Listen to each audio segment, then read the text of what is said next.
Bien, pues para el registro, hoy es domingo 19 de febrero del 2023.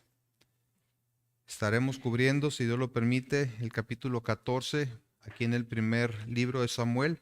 Y he titulado este mensaje Una fe activa. Una fe activa. Bendito Padre, ponemos delante de ti este tiempo, pidiendo que tú guíes la enseñanza a través de tu palabra, permitiéndome ser fiel en la exposición de ella, Señor, y a todos y cada uno de nosotros a ser receptivos de ella. Necesitamos de tu Espíritu para que no sea un conocimiento más, sino sea una transformación por tu poder en la vida de cada uno de nosotros. Glorifícate, Señor, te lo rogamos en Cristo Jesús. Amén.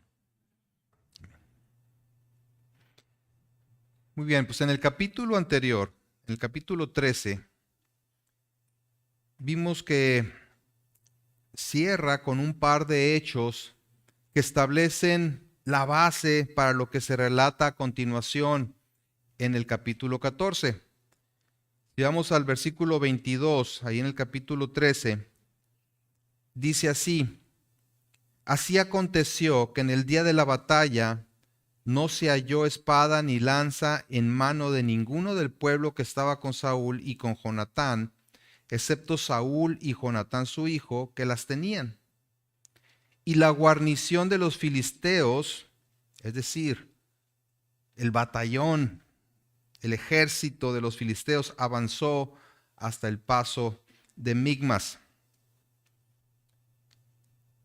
Como si fuera una serie de televisión, un thriller, observamos aquí un par de hechos que sitúan a Israel en una posición de impotencia y desesperanza. Están desarmados y amenazados por un enemigo poderosísimo. ¿Qué sucederá? Vean el siguiente capítulo. Okay. ¿Podrá escapar Israel de las garras de su poderoso rival, siendo que no tiene los recursos para hacerlo? Saúl no cuenta sino con 600 hombres de guerra que además están muertos de miedo y sin armamento adecuado. Mientras tanto, compañías de filisteos merodeaban, vimos en el capítulo anterior, en el territorio israelita. Según el diccionario, merodear significa andar por los alrededores de un lugar, en especial si se hace con malas intenciones. La palabra en hebreo se refiere a una persona que anda buscando hacer daño, destruir, que arrasa con lo que encuentra delante de sí. Así que sus intenciones, las intenciones de estos grupos de filisteos, al incursionar en territorio israelita, no eran obviamente buenas. ¿A qué les recuerda esto de merodear? De andar alrededor, ¿sí?, buscando a quién devorar. 1 Pedro 5, ¿verdad? Versículo 8. ¿Sí? Sed sobrios y velad, dice, porque vuestro adversario, el diablo, como león rugiente, anda alrededor buscando a quien devorar. Así andaban los enemigos del pueblo de Israel, merodeando, buscando a quien devorar, cómo hacer daño y mantener al pueblo bajo temor. Y la pregunta es, ¿y su nuevo y flamante rey? ¿Aquel que habían pedido para que los dirigiera y salvara de sus enemigos? ¿Dónde está? ¿Saldrá en su defensa? ¿Se levantará como ese líder que buscaban ellos para que los defendiera de sus enemigos? Pues en parte ese era el problema, que el rey que tenían cumplía con sus expectativas en lo externo, pero no en cuanto al carácter para guiar al pueblo en el temor de Dios.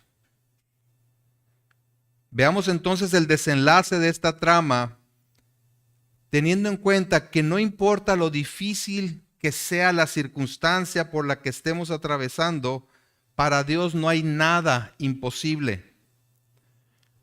Lo vamos a ver en 3 etapas. En primer lugar, la desesperanza. La desesperanza cuando confiamos en nuestros propios recursos. En segundo lugar, la esperanza, que está centrada en los recursos de Dios. Y en tercer lugar, la confianza y seguridad producidas por la actuación o intervención de Dios. Dice el versículo 1, dando seguimiento precisamente a esa situación que queda así en suspenso. Aconteció un día que Jonatán, hijo de Saúl, dijo a su criado que le traía las armas: ven y pasemos a la guarnición de los filisteos que está de aquel lado, y no lo hizo saber a su padre. Esta es la segunda iniciativa de Jonatán. Vimos en el capítulo anterior que él también había pateado el avispero, había despertado al gigante, había provocado la reacción de los filisteos con toda su furia. Por lo visto era un muchacho muy inquieto, que no estaba conforme con quedarse sin hacer algo mientras el enemigo los oprimía. De manera que le dice a su asistente, a su paje de armas: veamos lo que podemos hacer contra los enemigos de Israel y que son enemigos de Dios. Mientras tanto, hace como un paréntesis el narrador, donde presenta a Saúl en una situación que parece estar conforme con la situación, aceptando la realidad de la superioridad del enemigo y en la actitud de mejor no me meto en problemas. Vemos entonces en los siguientes 2 versículos esa desesperanza que viene a nuestra vida cuando confiamos en nuestros recursos, en los recursos humanos. Vean versículos 2 y 3. Y Saúl se hallaba al extremo de Gabá, debajo de un granado que hay en Migrón, y la gente que estaba con él era como 600 hombres. Y Ahías, hijo de Ahitob, hermano de Icabod, hijo de Finés, hijo de Elí, sacerdote de Jehová en Silo, llevaba el efod.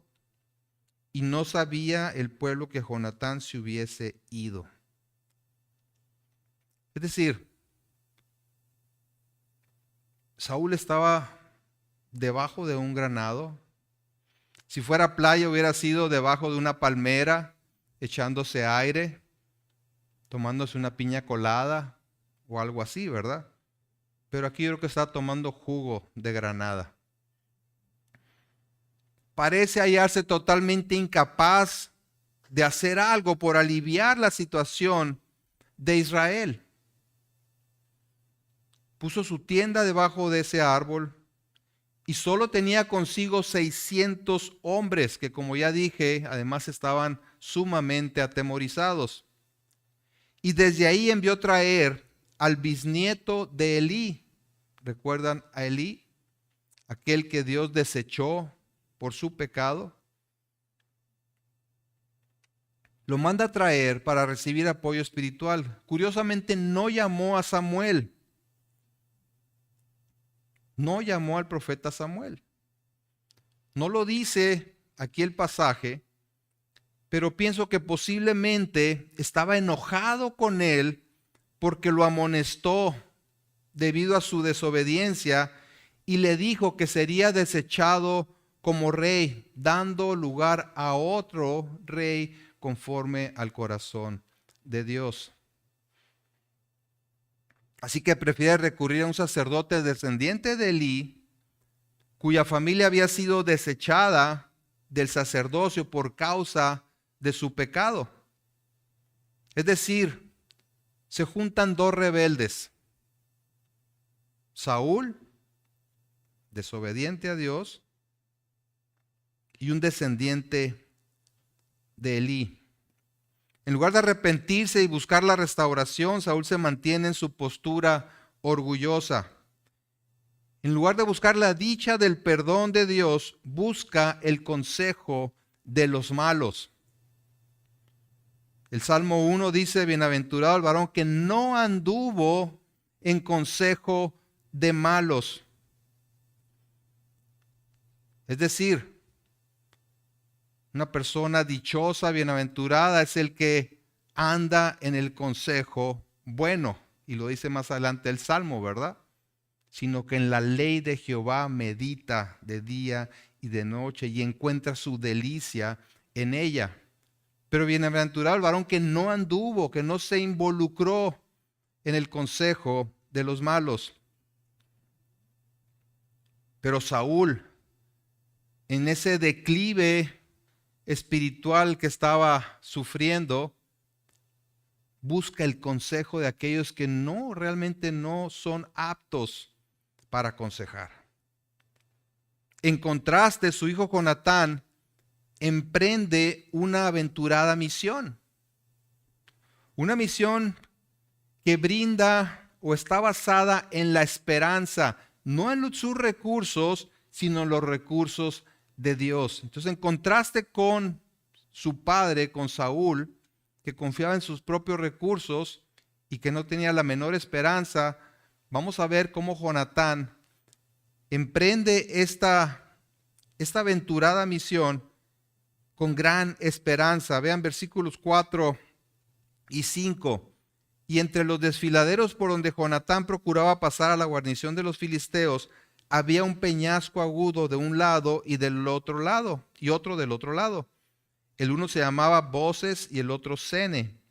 Uno de los peñascos estaba situado al norte hacia Migmas y el otro al sur hacia Gaba. Es decir, Jonatán, acompañado de su paje de armas, escoge la ruta más difícil posible para llegar al campamento de los filisteos.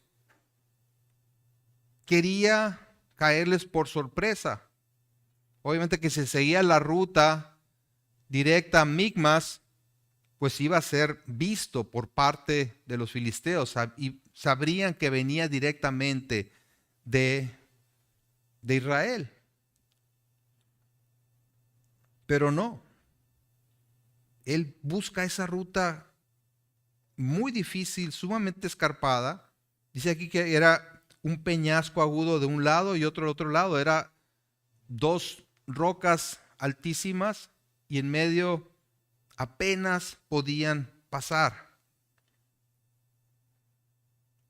De hecho, tuvieron que escalar la escarpada roca para poder llegar a la posición de los filisteos en la parte alta. Era ciertamente una misión muy arriesgada, en la cual podemos apreciar la valentía de Jonatán, comparándola con la pasividad de Saúl, quien permanecía sin hacer algo ante la invasión de los enemigos. Sin embargo, Jonatán no estaba confiando en sí mismo ni en su estrategia para lograr una victoria sobre los filisteos, pues deja claro que completar la misión dependería de Dios. En el versículo 1 le dijo a su acompañante: ven y pasemos a la guarnición de los filisteos que está de aquel lado. ¿Sí? Pues vamos a ver, vamos a explorar, vamos a ver qué posibilidades hay. Pero en el versículo 6, fíjense muy bien, dice: pues Jonatán a su paje de armas, ven, pasemos a la guarnición de estos incircuncisos, es decir, estos paganos. Quizá haga algo Jehová por nosotros, pues no es difícil para Jehová salvar con muchos o con pocos.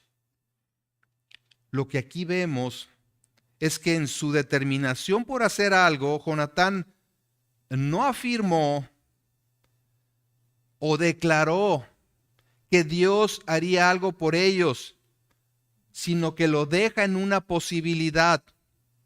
Quizá haga algo Jehová por nosotros. No porque Dios no pudiera hacer algo, porque Él no creyera que pudiera o no pudiera hacer algo, ¿sí? Ya que inmediatamente lo aclara, pues no es difícil para Jehová salvar con muchos o con pocos. Reconoce entonces que para Dios no hay nada imposible, pero que está en su soberanía el hacerlo o no. El comentarista Jamieson dice, esta expresión no significa una duda. Jonatán no está dudando de la capacidad de Dios para hacer algo, sino simplemente que el objeto que él anhelaba no estaba en su propio poder, pues dependía de Dios, y que él no esperaba éxito por su propia fuerza ni por su propio mérito. Sabía que no tenía los recursos para enfrentar a un ejército, él y su paje de armas. Sería insensato pensar que él iba a enfrentar a todo un ejército, este parecito. Así que Jonatán se supedita a la voluntad final de Dios, tal como lo hizo el Señor Jesucristo en Getsemaní, cuando dijo, Padre, si quieres, pasa de mí esta copa, pero no se haga mi voluntad, sino la tuya. Si quieres. Si quieres. Al decir que no es difícil para Jehová salvar con muchos o con pocos, se refiere a que nadie lo refrena para hacerlo. No hay ningún impedimento por el cual Dios no pueda hacerlo. Así que Jonatán reconoce que el poder para salvar o liberar está en Dios mismo y no en los recursos humanos, no en el poderío militar de los filisteos ni de nadie. El Salmo 20, versículo 6, si vamos a los Salmos, capítulo 20.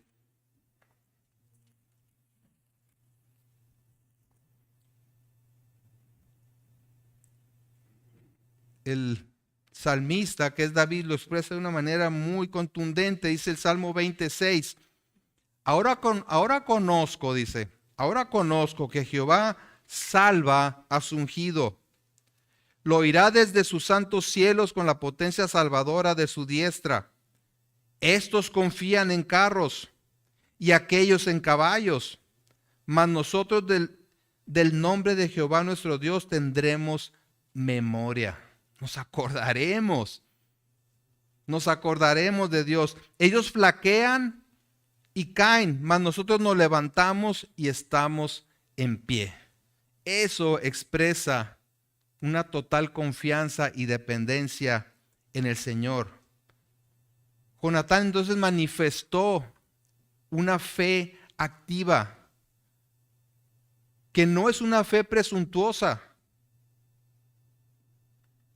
sino una fe con conocimiento de quién es Dios, de su gran poder, de su soberanía, en plena dependencia de él, mientras que Saúl estaba amedrentado por el poderío de su enemigo y los pocos recursos de su propio ejército. Es decir, mientras que Jonatán tenía una perspectiva vertical, Saúl veía las cosas de manera horizontal, en base a las circunstancias. Yo creo que estos contrastes indican la necesidad de un rey distinto. Uno que confiara en Dios y dependiera de Él, actuando en base a esa confianza y no se quedara sin hacer nada. Jonatán no sería rey. No sería rey, pues Dios había decretado que el trono pasaría a otra familia por la desobediencia de Saúl. Aún así, él actuaba con determinación y una fe bien sustentada. Entonces nos presenta a un hombre espiritual versus un hombre carnal como Saúl.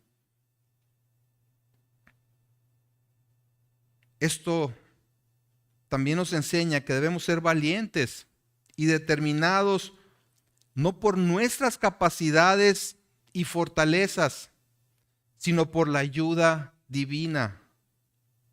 Dios puede. Dios puede. Todo lo puede. Pero debemos dejar en su soberanía el querer hacer tal o cual cosa. Qué lección, ¿verdad? Qué lección es esta para los que dicen que es necesario decretar y declarar que Dios hará algo. Que si no lo haces, no tienes fe. Qué lección de humildad y dependencia en la soberanía de Dios, confiando completamente en su poder. Si Dios quiere, quizá Dios quiera hacer algo. Sí. Quizá Dios quiera sanar a mi hijo, a mi madre, a mi hermano, a tal persona. Quizá Dios quiera hacerlo. ¿Lo puede hacer? Sí, lo puede hacer. Y voy a orar para que tenga misericordia y lo haga. Pero ¿y si no? Está en su soberanía hacerlo o no. Quizá Dios me conceda este trabajo o aquella situación. ¿Puede hacerlo? Puede hacerlo. ¿Hay algo que le impida? No hay nada que lo impida. ¿Quiere hacerlo? No se haga mi voluntad, sino tu voluntad. Y esa debe ser nuestra actitud.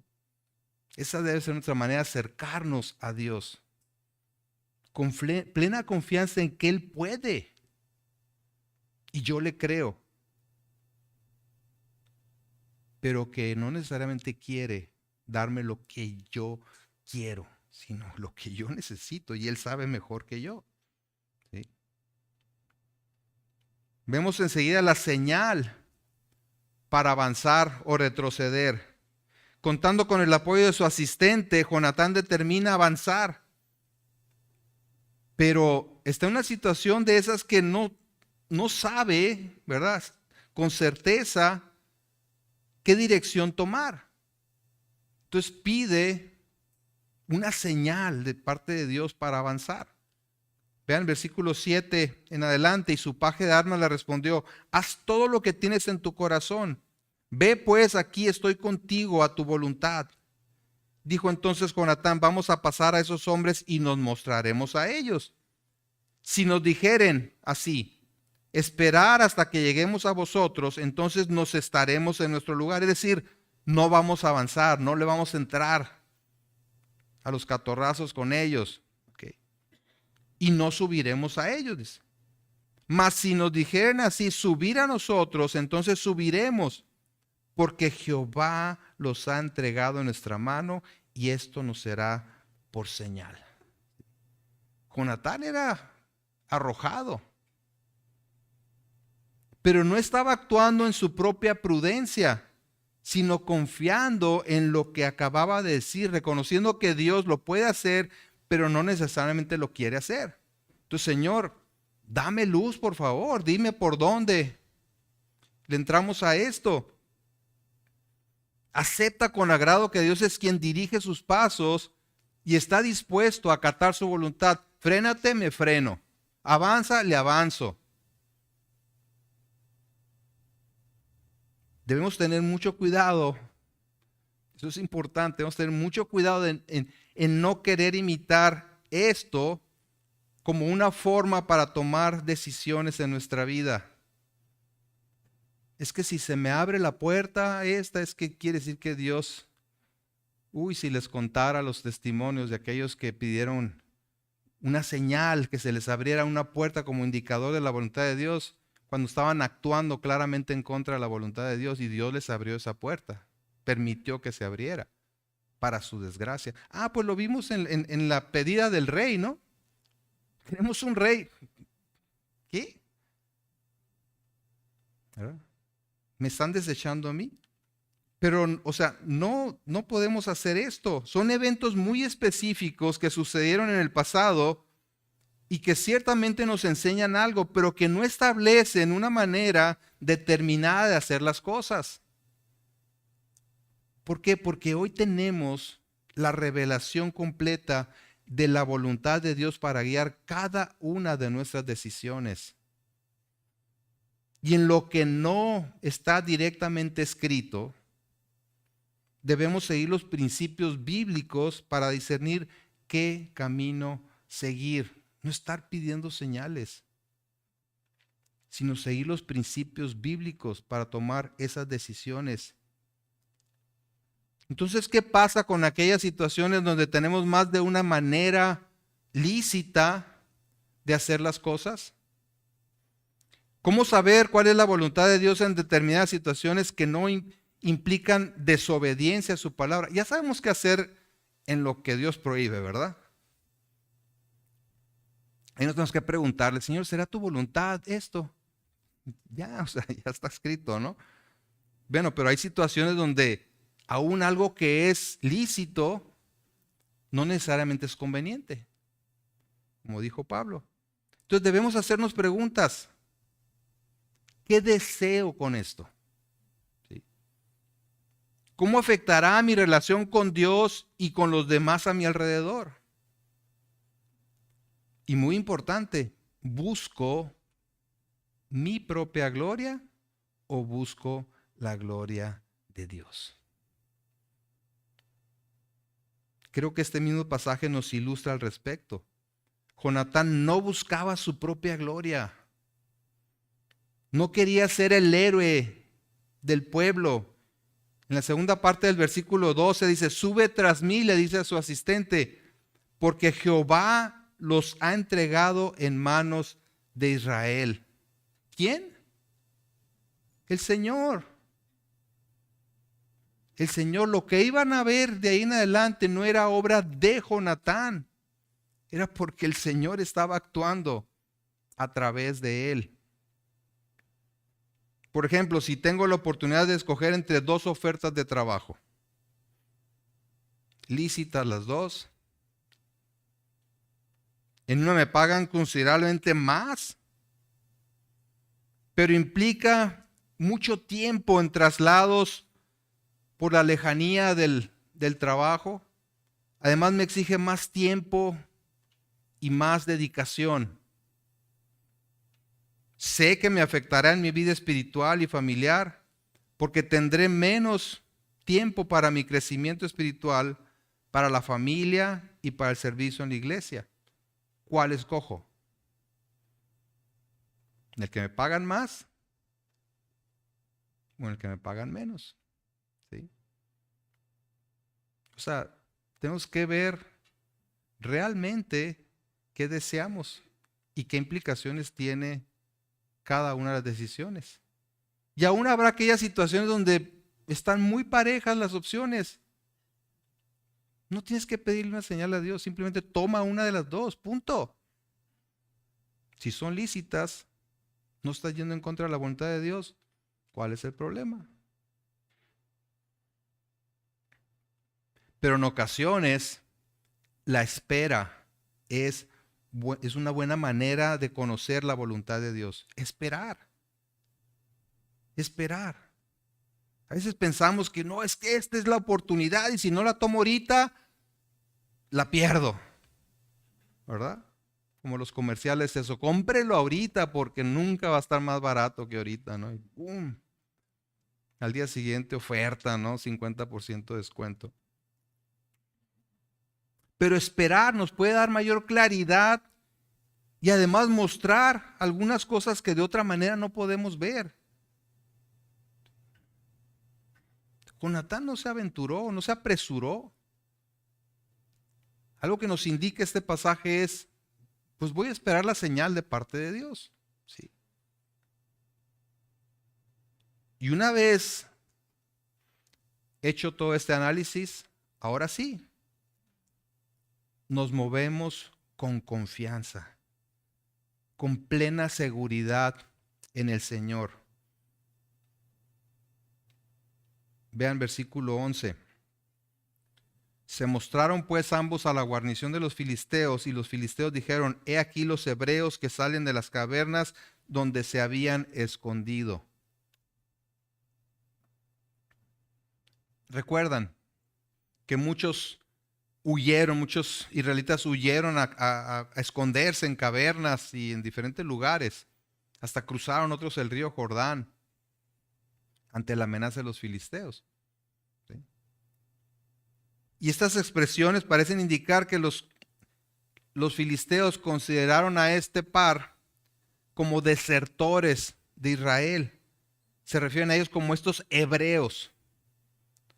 Era una forma de identificar a los prosélitos, que no eran israelitas realmente, sino prosélitos que se habían añadido al pueblo de Israel. Y que además salían de sus escondites rindiéndose finalmente ante la superioridad de los filisteos. En cierto tono de burla les dijeron: míralos, ya empiezan a salir de sus escondites. Y los desafiaron. Vean la primera parte del versículo 12. Y los hombres de la guarnición respondieron a Jonatán y a su paje de armas y dijeron: subid a nosotros y os haremos saber una cosa. Es decir, les daremos una lección si se atreven a subir. Pero esta era precisamente la señal que Jonatán estaba esperando. Anteriormente en el versículo 10 dice: mas si nos dijeren así, subir a nosotros, entonces subiremos, porque Jehová los ha entregado en nuestra mano.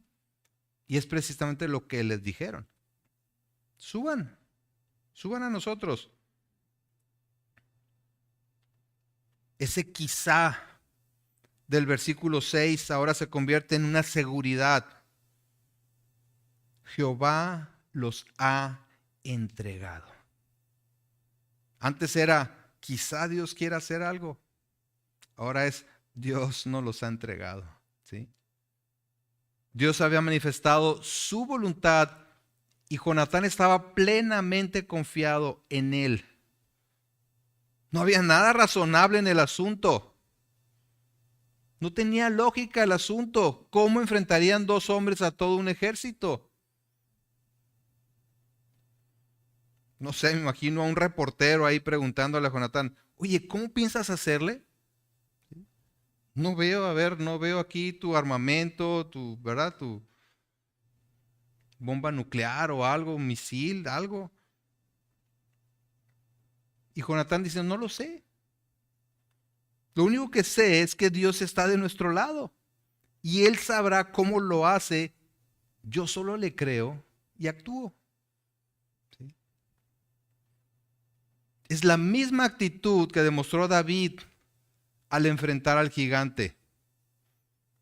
Sí, en el capítulo 17 de este mismo libro, versículo 45, en la conocida historia, ¿verdad?, del enfrentamiento de David con Goliat, dice: entonces dijo David al filisteo, refiriéndose a Goliat, al gigante: tú vienes a mí con espada y lanza y jabalina, mas yo vengo a ti en el nombre de Jehová de los ejércitos, el Dios de los escuadrones de Israel, a quien tú has provocado. Jehová te entregará hoy en mi mano, y yo te venceré y te cortaré la cabeza, y daré hoy los cuerpos de los filisteos a las aves del cielo y a las bestias de la tierra. Y toda la tierra sabrá que hay Dios en Israel. Y sabrá toda esta congregación que Jehová no salva. Fíjense muy bien. Versículo 47. Y sabrá toda la congregación que Jehová no salva con espada y con lanza, porque de Jehová es la batalla y Él los entregará en nuestras manos. ¿Sí? ¿Y las armas? ¿Para qué?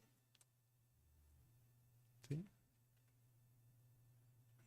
David derribó al gigante con una piedra lanzada de una onda. Entonces, fortalecida así su fe, Jonatán y su paje de armas trepan por el peñasco. ¿Sí? No era fácil llegar allá.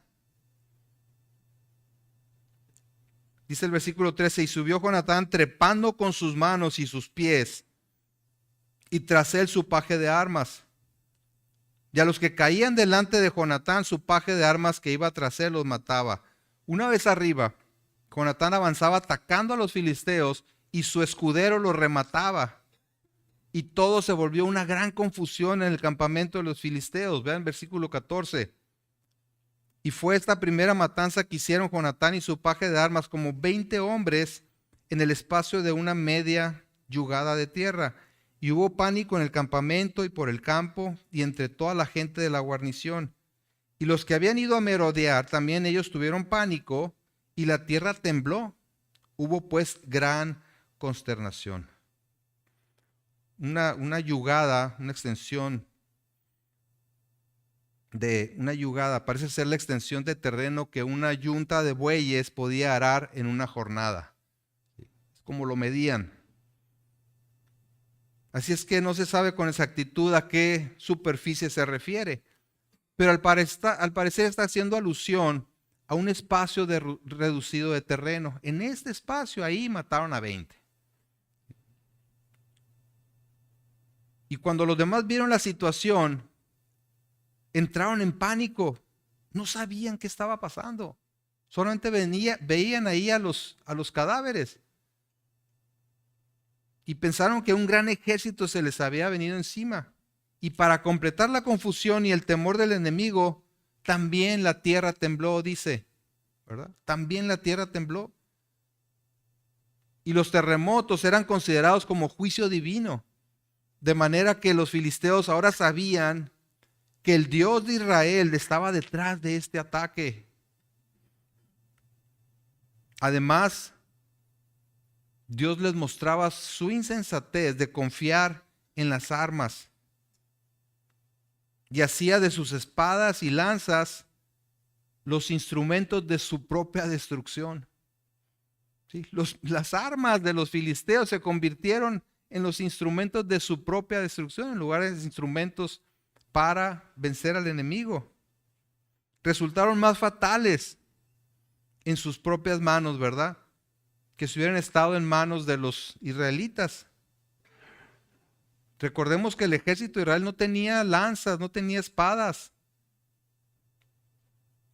Los filisteos habían acaparado la herrería. Solamente ellos podían afilar espadas y lanzas y todos los instrumentos agrícolas. Pero queda demostrado que el Señor nos salva con espada y con lanza. Dios demuestra que no necesita Él de recursos humanos para poder lograr sus propósitos. Y hace que los filisteos se maten unos a otros con sus mismas espadas.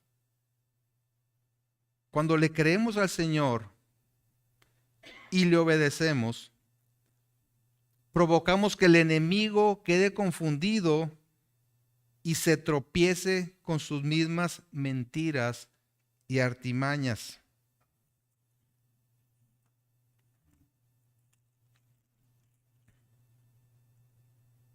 En 1 Pedro 5, donde habla del diablo como león rugiente, dice en el 6, humillaos pues bajo la poderosa mano de Dios para que Él os exalte cuando fuere tiempo, echando toda vuestra ansiedad sobre Él, porque Él tiene cuidado de vosotros. Y lo dice en el 8, sed sobrios y velad, porque vuestro adversario el diablo como león rugiente anda alrededor buscando a quien devorar, al cual resistir firmes en la fe. Firmes en la fe. ¿Sí? Cuando le creemos al Señor, cuando actuamos en consecuencia, obedeciendo su palabra, provocamos que el enemigo se confunda, tropiece con sus mismas trampas.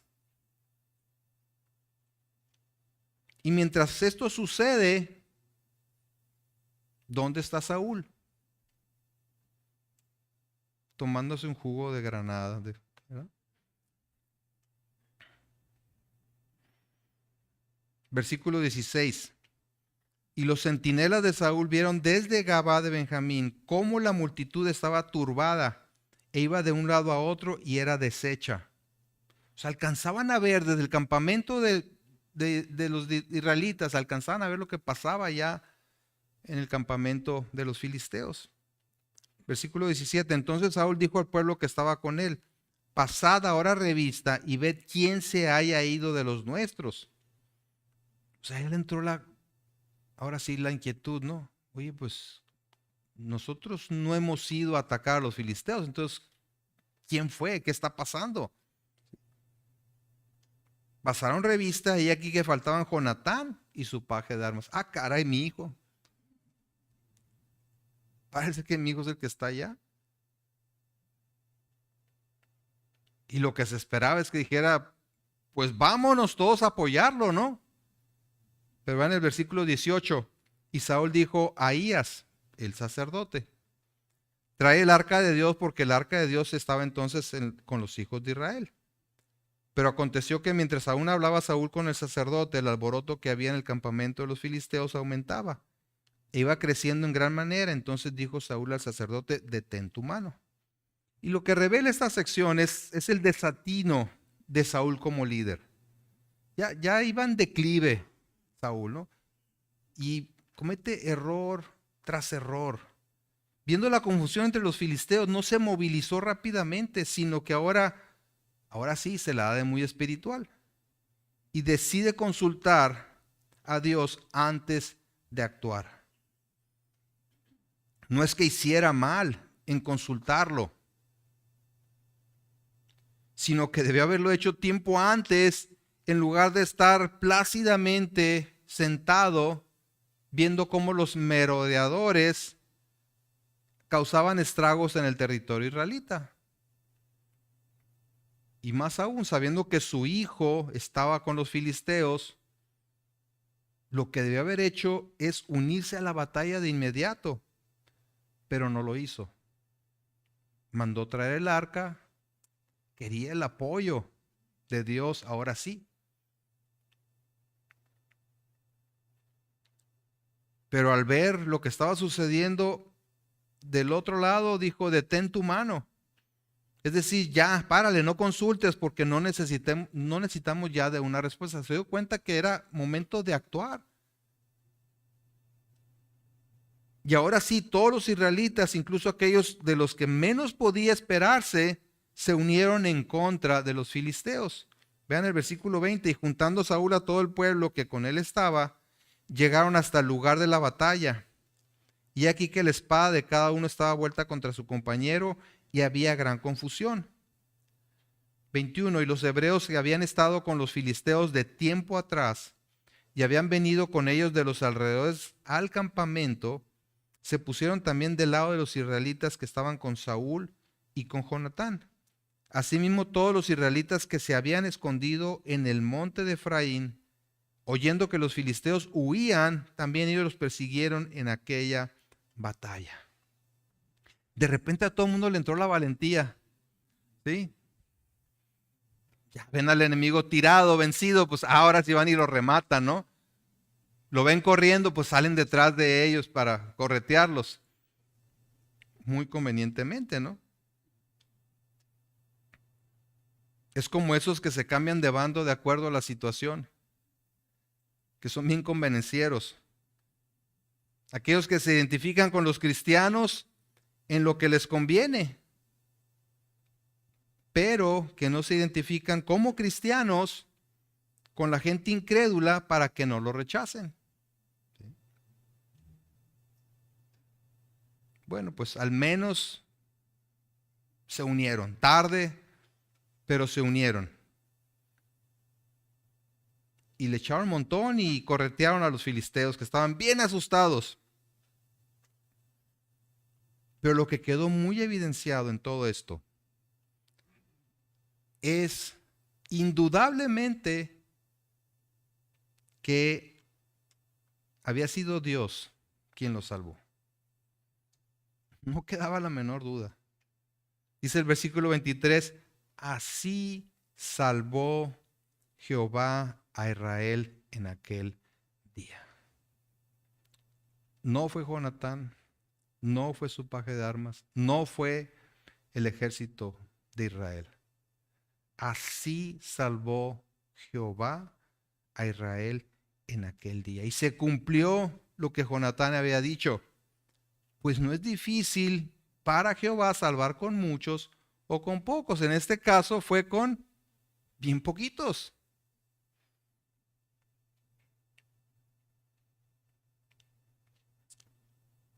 Entonces,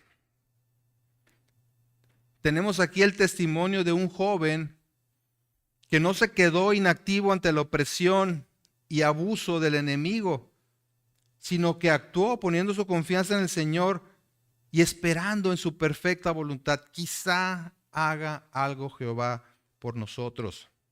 Pero sobre todo esto, vemos la misericordia de Dios al liberar una vez más a su pueblo de la presión del enemigo, a pesar de ellos. A pesar de la desobediencia del rey y de la falta de fe del pueblo, Dios los salvó. Jonatán no sería rey, pero anticipa algo del carácter del rey que el pueblo realmente necesitaba. Un rey conforme al corazón de Dios. El Señor le concedió a Israel un rey como lo querían.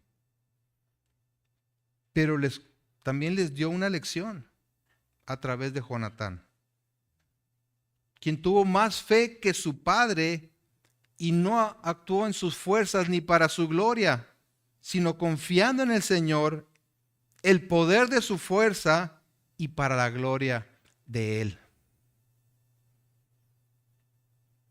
Nosotros no enfrentamos a un enemigo físico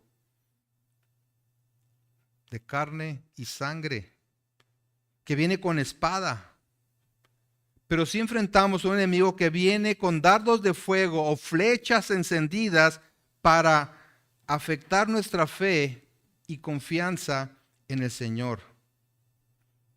Ellos se enfrentaban a un enemigo de carne y sangre, pero nosotros luchamos contra principados, dice Efesios 6, potestades, contra los gobernadores de las tinieblas de este siglo, contra huestes espirituales de maldad en las regiones celestes.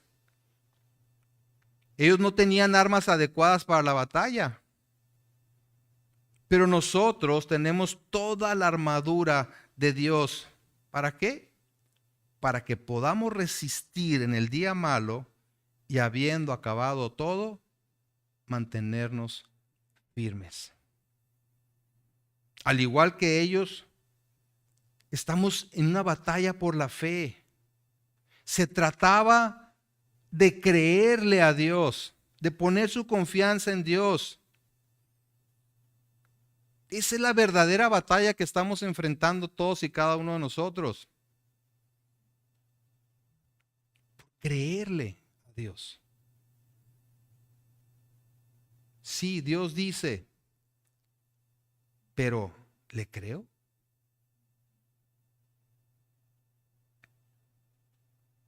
Sabiendo que las armas de nuestra milicia no son carnales, sino poderosas en Dios para destrucción de fortalezas, derribando argumentos y toda altivez que se levante contra el conocimiento de Dios y llevando cautivo todo pensamiento a la obediencia a Cristo. 1 Corintios 10, 4 y 5. Estamos en una lucha por creerle a Dios, por vivir en esa libertad con la que Cristo nos ha hecho libres y no estar otra vez esclavizados al pecado, sabiendo que Él pagó por nuestros pecados y que no hay condenación para los que están en Cristo Jesús. Esta es la razón por la cual nuestra fortaleza debe estar en el Señor y en el poder de su fuerza, y no en nuestros recursos. Efesios 6:10 y en el 11 dice, vestidos de toda la armadura de Dios para que podáis estar firmes contra las acechanzas o estratagemas del diablo. Y dicha armadura, lo saben, consiste en creerle a Dios.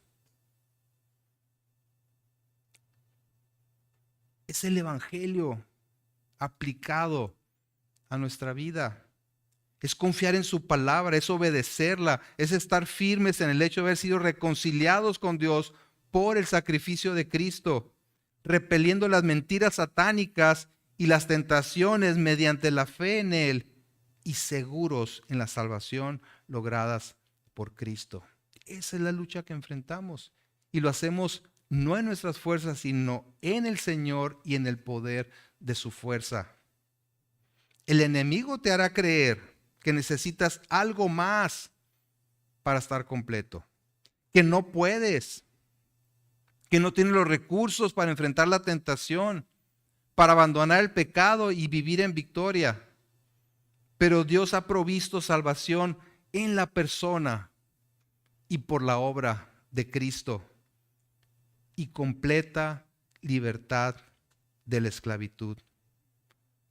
Aquí ya no hay un quizá haga algo Jehová por nosotros, sino que ya lo ha hecho al enviar a su amado Hijo, a Jesucristo,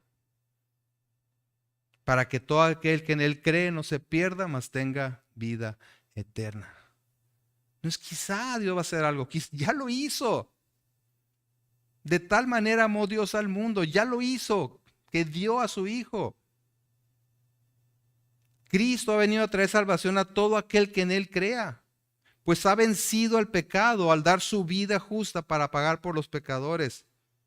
Ha resucitado venciendo a la muerte para asegurarnos la vida eterna. Y está sentado a la diestra del Padre intercediendo por los creyentes para asegurarlos en su justicia.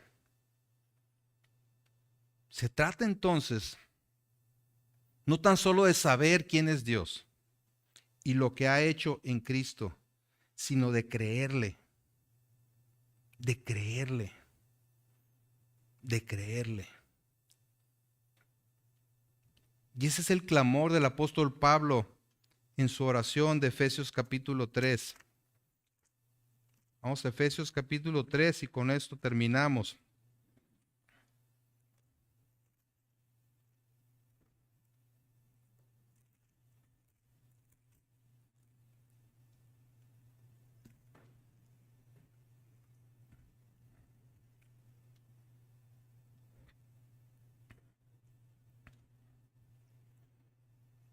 Dice Efesios 3 a partir del 14.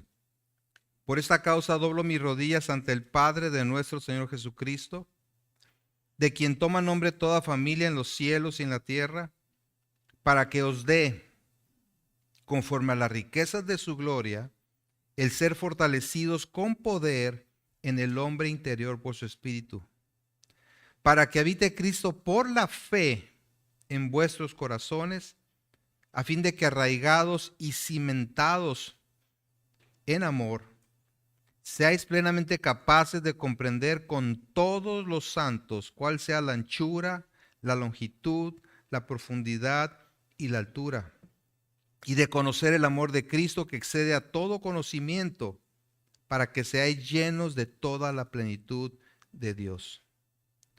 Y aquel que es poderoso para hacer todas las cosas mucho más abundantemente de lo que pedimos o entendemos, según el poder que actúa en nosotros, a Él sea la gloria en la iglesia, en Cristo Jesús, por todas las edades, por los siglos de los siglos.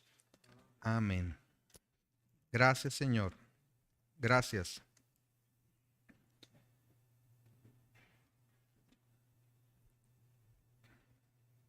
Ayúdanos a comprender cuál es la anchura, la longitud, la profundidad y la altura. Es decir, la extensión de tu amor en Cristo. De tal manera que seamos llenos de toda la plenitud que viene de ti. Comprendiendo, Señor, que es ese mismo poder que actuó para resucitar a nuestro Salvador, el que actúa en nosotros. En nosotros, Señor. Ayúdanos a caminar en esa certeza. Dándote gloria, Señor, a ti con una vida transformada, una vida de verdadera fe. Para tu gloria y honra te lo pedimos. Amén.